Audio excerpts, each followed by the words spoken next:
L'histoire se souvient plus de son eyeliner que de son intellect.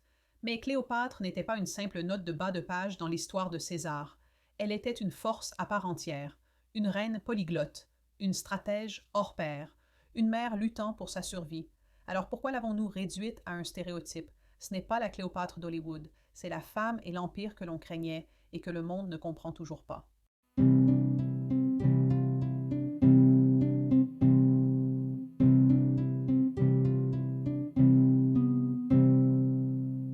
Bienvenue à l'épisode 17 de Gateway Books par Crescence, les mémoires de Cléopâtre et la création d'une légende. Je suis votre hôte, Cindy Cruz, et ce podcast repose sur une idée simple. Les histoires ouvrent des portes. Chaque épisode commence par une œuvre de fiction historique et franchit le portail qu'elle ouvre, vers l'histoire réelle, les vérités enfouies et les échos encore ressentis aujourd'hui. Aujourd'hui, nous nous tournons vers Cléopâtre, l'une des figures les plus durables de l'histoire mondiale et l'une des plus mal comprises. Elle a régné sur une dynastie en déclin, navigué dans un monde de conquête et de trahison, et laissé derrière elle un héritage mêlé d'admiration et de propagande. Nous commencerons par Les Mémoires de Cléopâtre de Margaret George, un roman intime et épique qui redonne voix à Cléopâtre. Ensuite, nous nous tournerons vers Cléopâtre, une vie, de Stacy Schiff, une biographie érudite et incisive qui démantèle des siècles de mythes. Enfin, nous explorerons comment le cinéma, la télévision et la culture populaire ont remodelé son image dans La réception de Cléopâtre à l'ère des médias de masse. Si vous aimez les conversations qui se situent à l'intersection de l'histoire et des récits, n'oubliez pas de liker, commenter et vous abonner. Vous pouvez retrouver tous les épisodes précédents ainsi que des articles et décorations inspirés par les livres sur crescence.com. Commençons. Elle n'était qu'une enfant lorsqu'elle vit son père couronner l'un de ses frères. Ce moment resta gravé en elle, non pas parce qu'elle convoitait la couronne, mais à cause de ce qu'il révélait. Dans le jeu des dynasties, la lignée seule ne suffisait pas. Il fallait être choisi, il fallait être utile, et surtout, il fallait survivre assez longtemps pour compter. Dès le début, Cléopâtre comprit que la proximité du pouvoir pouvait soit vous élever, soit vous effacer. En tant que l'un des nombreux enfants royaux nés de Ptolémée XII, elle n'était pas l'héritière évidente, mais elle était celle qui écoutait, qui apprenait, qui observait les marées de la faveur changer comme le sable. Tandis que d'autres se livraient aux excès de la cour, elle étudiait les langues, l'histoire, les mathématiques, elle lisait la philosophie en grec et la poésie en égyptien. Et bien que la plupart de son entourage ait depuis longtemps abandonné la langue locale, elle insistait pour la maîtriser. Car si elle devait un jour régner sur l'Égypte, elle devait savoir plus que comment porter une couronne. Elle devait appartenir au peuple qui y vivait. Les Mémoires de Cléopâtre de Margaret George ne nous précipitent pas vers son ascension. Ils nous invitent à nous attarder sur les années où Cléopâtre apprenait encore ce que signifiait être visible et invisible. Elle cherchait encore sa voie dans une cour qui préférait les femmes silencieuses, ou mieux encore, mariées. Elle n'est pas encore la femme de légende ici. Elle est une fille, en deuil de la mort de sa mère, une sœur, avançant prudemment parmi des frères et sœurs qui pourraient un jour devenir des ennemis. Une jeune fille, consciente que l'emprise de son père sur le pouvoir s'affaiblit. Et lorsque l'exil arrive, comme c'était si souvent le cas dans la politique ptolémaïque, elle ne le voit pas comme une humiliation, mais comme une éducation. Rome n'est plus seulement une force lointaine, c'est un empire vivant, respirant, avec ses propres ambitions et appétits. Elle l'étudie, en mesure les acteurs, apprend ses valeurs et ce qu'il craint. Lorsque son père retrouve le trône avec le soutien romain, Cléopâtre n'est plus une enfant. Elle a été témoin de suffisamment de trahison pour comprendre le prix de la confiance. Lorsque son père meurt et la nomme co-dirigeante avec son jeune frère, elle fait ce que tout survivant des intrigues de palais ferait. Elle reste sur ses gardes et garde son cercle restreint. Mais les conseillers de son frère voient en son intelligence une menace, et bientôt elle est de nouveau forcée à l'exil. Cela aurait dû être la fin pour elle. Une autre reine de bas de page dans une longue lignée de dynasties oubliées. Mais Cléopâtre ne disparaît pas. Elle revient, non pas avec une armée, mais avec un plan, et avec un Romain à ses côtés. La rencontre avec Jules César est emblématique pour une raison, et les Mémoires de Cléopâtre accentuent le drame sans la réduire à la séduction. Oui, elle s'enroule dans un tapis, mais pas parce qu'elle est coquette. parce qu'elle est calculatrice. Elle sait que le spectacle compte et elle sait que César ne veut pas seulement une reine, il veut une partenaire qui comprend la politique, la stratégie et l'héritage. Ce que Georges fait si bien, c'est de nous montrer que la relation de Cléopâtre avec César n'était pas seulement une histoire d'amour, c'était une négociation entre empires. Elle lui parle en grec et en latin, et quand il le faut, en silence. Il la respecte, non pas à cause de sa beauté, bien que ce mythe persiste, mais à cause de son esprit. Elle relance l'économie de l'Égypte, stabilise son approvisionnement alimentaire et apporte de l'ordre à une cour longtemps en proie au chaos. Ensemble, ils sont puissants. Mais même lorsqu'elle marche à ses côtés, elle n'est jamais sous l'illusion que Rome l'aimera comme l'une des siennes. Leur temps ensemble se termine en tragédie, non seulement pour lui, mais aussi pour les rêves qu'elle s'était permis d'imaginer. Un empire uni, un fils élevé dans les deux traditions, un avenir où elle n'aurait pas à se battre pour la légitimité. Mais la mort de César lui rappelle qu'à Rome, même les dieux saignent. Pourtant, elle ne s'effondre pas, elle se ressaisit. Et puis vient Antoine. Entre les mains de scénaristes moins talentueux et d'Hollywood, la relation de Cléopâtre avec Marc-Antoine est peinte en traits criards, luxure, manipulation, chute. Mais Georges nous offre quelque chose de plus discret, de plus intime. Deux dirigeants fatigués, chacun meurtri par la perte, trouvant l'un dans l'autre non seulement la passion, mais aussi la compréhension. Elle a connu l'ambition qui corrode, le chagrin qui persiste, le pouvoir qui isole. Lui aussi. Ils construisent quelque chose ensemble, pas parfait, mais réel. Des enfants, une vision commune, une alliance politique qui menace l'équilibre du pouvoir à Rome. Et pendant un moment, ça fonctionne. Mais le pouvoir n'oublie jamais une menace. Rome se retourne contre eux, et Cléopâtre se retrouve à mener une guerre sur deux fronts, l'un sur le champ de bataille et l'autre dans les histoires déjà écrites à son sujet. La Cléopâtre de Georges voit comment le récit est en train de changer. Elle sait ce que cela signifie d'être étiquetée comme une tentatrice, une reine étrangère, une ennemie de la République. Elle sait que les femmes, surtout les femmes puissantes, ne se voient jamais accorder de complexité dans la défaite. Et pourtant, elle se bat, pour ses enfants, pour son peuple, pour la version d'elle-même qui refuse de disparaître dans le mythe. Ces derniers jours sont écrits avec retenue et une clarté poignante. Il n'y a pas de mélodrame dans sa mort, seulement de la détermination. Le choix de mourir selon ses propres termes n'est pas idéalisé. C'est un refus d'être exhibé dans les rues de Rome, un rejet du spectacle que d'autres veulent faire d'elle. Et pourtant, le spectacle a lieu quand même. Parce que l'histoire a toujours eu une manière de faire taire les femmes gênantes et de transformer les autres en symboles.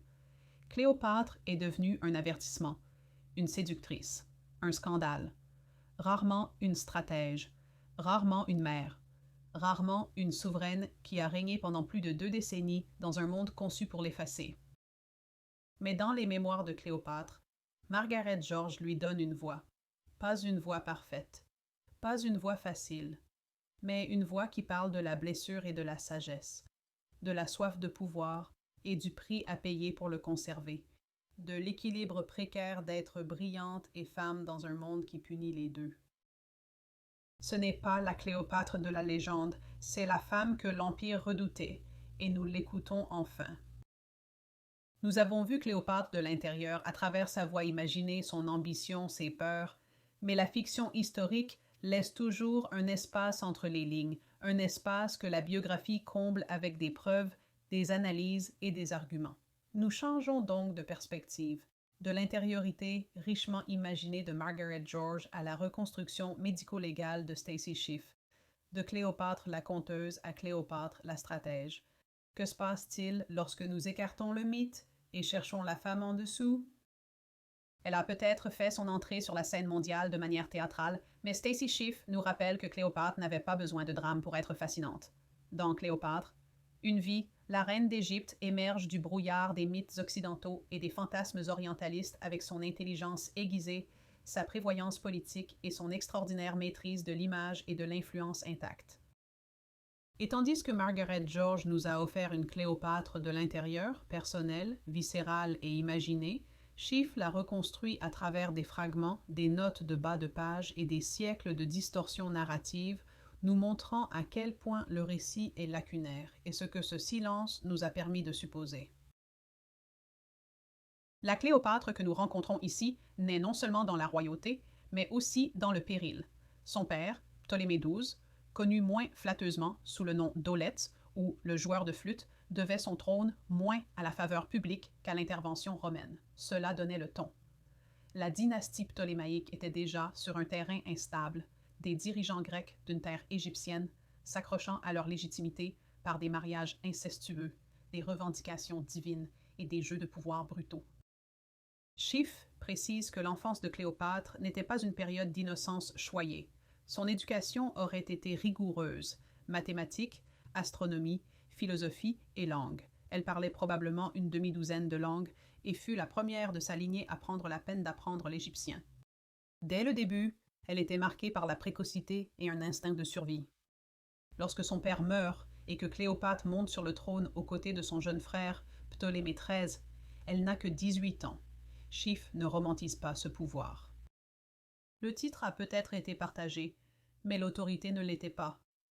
Cléopâtre a été forcée à l'exil en quelques années seulement, un geste qui, au lieu de signaler une défaite, révélait son sens aigu du timing et de la stratégie.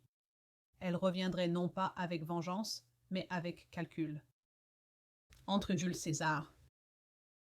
C'est la partie de l'histoire de Cléopâtre que les livres résument souvent de manière dramatique. Le tapis, la séduction, l'affaire. Mais Schiff insiste pour que nous ne prenions pas ce résumé au pied de la lettre. Oui, Cléopâtre a effectivement rencontré César à Alexandrie en se cachant du régime de son frère. Oui, la relation était à la fois romantique et politique. Mais le déséquilibre dans la manière dont cette relation a été retenue en dit plus sur le prisme de l'histoire que sur Cléopâtre elle-même. Schiff souligne comment les écrivains romains, toujours désireux de discréditer les femmes étrangères, ont dépeint Cléopâtre comme une sirène, une manipulatrice, une destructrice d'hommes. Mais ce que les archives montrent en réalité, c'est une femme qui négociait avec le pouvoir, connaissait son influence et comprenait comment s'aligner avec Rome sans disparaître sous son poids. Son temps avec César n'était pas frivole. Ensemble, ils ont stabilisé le trône d'Égypte, rétabli l'ordre et eu un fils, Césarion, que Cléopâtre a promu comme l'héritier légitime de César, une revendication qui terrifiait l'establishment politique de Rome. Schiff apporte de la nuance à cette période, montrant Cléopâtre non pas comme une reine éperdue d'amour, mais comme une dirigeante qui comprenait à quel point la proximité avec le centre de gravité de Rome était rare, et comment l'utiliser. Mais c'est après l'assassinat de César que le génie politique de Cléopâtre est vraiment mis à l'épreuve. Dans un monde bouleversé par la mort de César, Cléopâtre devait naviguer avec précision dans la guerre civile romaine. Il ne s'agissait pas seulement d'alliance, mais de survie. Lorsqu'elle s'est alliée à Marc-Antoine, ce n'était pas seulement pour la romance. Schiff dépeint leur relation comme complexe, en partie passion, en partie pragmatisme, en partie défi commun à Octavien.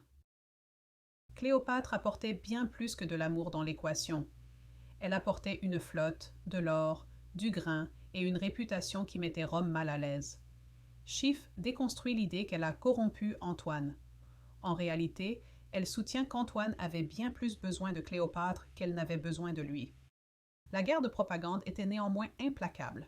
Octavien, montant en puissance grâce à la ruse et à l'héritage, utilisait tous les outils disponibles pour dépeindre Cléopâtre comme une menace. Non pas parce qu'elle était égyptienne, elle était après tout grecque, mais parce qu'elle était étrangère, femme, puissante. Schiff nous rappelle à quel point Rome a fusionné la moralité avec l'Empire. Cléopâtre, avec sa richesse et son esprit et son refus de se soumettre, devait être dépeinte comme contre-nature, dangereuse. L'histoire du serpent, les spectacles somptueux, les séductions imprégnées de parfums, une grande partie de l'image que nous avons héritée provient des campagnes de diffamation romaines. L'ironie? La propre sœur d'Octavien avait été mariée à Marc-Antoine, mais c'est Cléopâtre qui a porté la honte. Et pourtant, pendant un certain temps, elle et Antoine ont construit quelque chose qui semblait presque invincible. Ils vivaient et régnaient depuis Alexandrie, se faisaient passer pour des dieux et ont eu 3 enfants ensemble. Mais la situation tournait. Lorsque la guerre contre Octavien culmina à la bataille d'Actium, La flotte de Cléopâtre fut déjouée. Schiff note que sa décision de fuir en pleine bataille, un geste longtemps décrié, avait probablement été convenue à l'avance. Elle devait protéger la capitale, ses enfants, son héritage. Ça n'a pas marché. Après leur défaite, Antoine s'est suicidé et Cléopâtre l'a suivi de manière célèbre et mystérieuse. Schiff est prudente ici, elle ne prend pas le mythe de l'aspic au pied de la lettre. Le poison est plus plausible, peut-être planifié, peut-être assisté. Ce qui importe le plus, c'est ce que Cléopâtre a refusé de donner à Octavien, la satisfaction de la traîner dans les rues lors d'un triomphe romain. Elle a écrit sa propre fin, puis elle a disparu. Sa mémoire a été disséquée, réinterprétée, politisée. Schiff consacre la dernière partie de son livre à cette postérité, les distorsions romaines, le glamour d'Elizabeth Taylor, l'érotisation et l'exotisation d'une femme qui était, au fond, une femme d'État, une dirigeante, une stratège, une survivante, et selon Schiff, l'une des figures les plus mal comprises de l'histoire occidentale. Ce que Cléopâtra, A Life accompli, n'est pas seulement un rééquilibrage des balances historiques, c'est une prise de conscience. Elle ne prétend pas connaître chaque détail de l'esprit de Cléopâtre ou chaque étape de son parcours, mais elle nous invite à lire entre les lignes, à remettre en question les récits transmis par ceux qui avaient toutes les raisons de la craindre et de la diminuer. Ce n'est pas seulement ce qui a été écrit, c'est aussi qui l'a écrit et pourquoi. La vie de Cléopâtre a peut-être pris fin à huis clos à Alexandrie, mais son histoire ne faisait que commencer. La femme elle-même a disparu, son tombeau perdu, sa voix réduite au silence. Pourtant, son image n'a jamais cessé de parler. Ce qui a suivi dans les siècles après sa mort n'était pas de l'histoire, c'était une réinvention. Rome l'a transformée en une mise en garde. La Renaissance l'a dépeinte comme une séductrice tragique. Hollywood l'a parée d'or et de colle. Et quelque part dans tout ce spectacle, la femme s'est perdue. Dans notre dernier livre, nous avons dépassé les faits de son règne pour entrer dans la chambre d'écho de son après-vie. Un lieu où le mythe, les médias et l'imagination se relaient pour réécrire la reine que nous pensions connaître. Cléopâtre est morte depuis plus de 2000 ans, mais elle n'a jamais été aussi visible. Elle est apparue sur des toiles, des pièces de monnaie et des costumes. Elle a été le sujet d'opéras, de ballets, de publicités pour des parfums, de défilés de mode, de performances drag, de pièces de théâtre scolaire et de multiples films hollywoodiens à gros budget. Elle a été interprétée, réinterprétée et réduite à une douzaine de rôles. La femme fatale, l'amante tragique, la reine exotique, la manipulatrice rusée. Mais que se passe-t-il lorsque l'héritage d'une femme réelle est enseveli sous 2 millénaires d'imagination? La réception de Cléopâtre à l'ère des médias de masse ne raconte pas l'histoire de la vie de Cléopâtre, elle raconte l'histoire de ce que nous avons fait d'elle.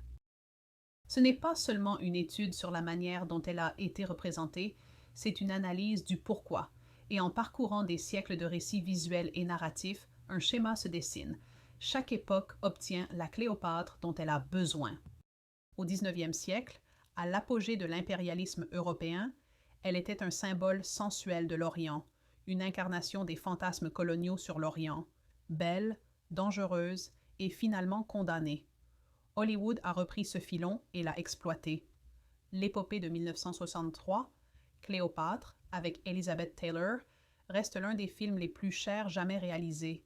Un spectacle de bijoux, d'eyeliner et d'intrigues sexuelles qui en disait plus sur le glamour de la guerre froide que sur l'Égypte ancienne. La Cléopâtre de Taylor n'était ni une politicienne, ni une linguiste, ni une stratège. Elle était une star, et par définition, les stars doivent briller plus fort que l'histoire qui les entoure. Mais même si ces représentations captivèrent les audiences, elles faisaient quelque chose de plus insidieux. Elles remplaçaient la complexité par la caricature. Cléopâtre est devenue un stéréotype avant même d'être une femme. Elle n'était plus le dernier pharaon d'Égypte, luttant pour rester indépendante face à l'expansion romaine. Elle était une mise en garde sur l'ambition, sur le pouvoir féminin, sur le coût d'être désirable et intelligente dans un monde qui punit les deux. Le livre expose la contradiction avec précision. Cléopâtre est la femme la plus célèbre de l'Antiquité, pourtant presque tout ce que nous savons d'elle a été écrit par des hommes qui lui ont survécu. Souvent, des hommes dont les intérêts étaient de la saper. Les historiens romains n'avaient guère de raison de la dépeindre de manière sympathique. Elle était la reine ennemie, la tentatrice étrangère. Ainsi, son héritage a été entaché de préjugés dès le départ. Les médias de masse n'ont pas inventé cette distorsion, ils l'ont simplement amplifiée. Cela ne veut pas dire que toutes les représentations modernes sont inexactes ou nuisibles. Certains offrent des perspectives nuancées, recentrant l'intellect, le multilinguisme et les compétences politiques de Cléopâtre. D'autres l'utilisent comme une sorte de toile, un moyen d'explorer les idées changeantes sur la race, le genre et le pouvoir. Le livre souligne comment chaque interprétation, que ce soit dans le cinéma, la littérature ou la mode, en dit plus sur l'époque qui l'a produite que sur Cléopâtre elle-même. À l'ère des médias de masse, la représentation est un pouvoir, et la réception de Cléopâtre révèle comment ce pouvoir a souvent été utilisé contre les femmes historiques, les façonnant en idéaux, fantasmes ou menaces selon les besoins du moment. Elle devient le autre, dangereuse lorsque le contrôle est en jeu, la beauté déchue lorsque la tragédie se vend, la reine exotique lorsque l'attrait est nécessaire. Rarement elle est simplement une dirigeante, une mère, un être humain. Ce dernier segment de notre exploration nous invite à accepter l'inconfort. Car même aujourd'hui, même à notre époque soi-disant éclairée, nous continuons à empaqueter Cléopâtre dans des mèmes, des films et des TikTok. Nous décidons encore de la manière dont elle doit être mémorisée. Et c'est là toute la subtilité de ce livre. Il ne nous demande pas simplement de choisir une Cléopâtre définitive. Il nous invite à poser de meilleures questions. Qui écrit l'histoire? Qui mérite d'être mémorisé? Et comment, en tant que lecteurs, consommateurs et conteurs, participons-nous à l'héritage que nous recevons? Si Margaret George nous a offert l'intériorité imaginée d'une reine et Stacy Schiff a apporté la rigueur d'une biographe démêlant la propagande, cette œuvre finale nous montre la chambre d'écho, le reflet d'un reflet où l'original a presque disparu, et pourtant nous revenons sans cesse à elle parce que Cléopâtre n'est pas seulement une figure historique. Elle est un miroir, un mythe, une mesure de la manière dont chaque génération négocie la beauté, le pouvoir et la menace d'une femme incontrôlable. Cléopâtre a survécu à bien plus que la chute de son royaume. Elle a survécu à des siècles de conquêtes, des siècles d'historiens masculins, des siècles d'êtres aplatis, glamourisés, mal comprises. D'une manière ou d'une autre, elle reste à la fois insaisissable et omniprésente. Une femme à la fois surexposée et sous-estimée. Elle nous attire avec le drame, le pouvoir, le spectacle. Mais restez un peu plus longtemps, asseyez-vous avec la fiction, puis l'histoire, puis la réflexion, et elle commence à devenir autre chose. Pas une déesse, pas une sirène, mais une personne naviguant des obstacles impossibles. Une femme faisant des choix, parfois stratégiques, parfois désespérés. Une souveraine formée à la diplomatie, forcée de manier la séduction parce que c'est ce que son monde permettait. Une mère essayant de survivre assez longtemps pour que ses enfants héritent d'un avenir. Ces livres nous rappellent que derrière chaque mythe, il y a une personne, derrière chaque empire, une histoire, et derrière chaque image que nous avons héritée sur une pièce de monnaie, sur une peinture, sur un costume, il y a un ensemble de décisions sur ce qu'il faut inclure et ce qu'il faut effacer. Cléopâtre n'était pas la dernière des Ptolémées parce qu'elle était séduisante. Elle était la dernière parce qu'elle était en infériorité numérique, sous-armée, encerclée par un empire capable de réécrire la fin. Mais elle a laissé des traces, suffisamment pour que des siècles plus tard, nous essayions encore de la voir clairement. Merci de m'avoir rejoint pour cette plongée profonde dans l'univers de Cléopâtre, non seulement la légende, mais aussi la stratège, la survivante, la conteuse. Si cet épisode vous a fait réfléchir différemment sur l'histoire, le pouvoir ou les histoires que nous racontons sur les femmes qui dirigent, j'espère que vous lui donnerez un like, laisserez un commentaire et le partagerez avec un autre lecteur. Vous pouvez vous abonner pour plus d'épisodes où la fiction historique et la vraie fiction se rencontrent. Et si vous souhaitez intégrer un peu de cette lecture dans votre vie quotidienne, visitez crestance.com. Nous avons des cadeaux et des articles pour les amoureux des livres, tous inspirés par les mondes que nous explorons ici. À la prochaine, que vos récits soient nuancés, vos dirigeants inoubliables et votre prochaine lecture tout aussi audacieuse. À bientôt!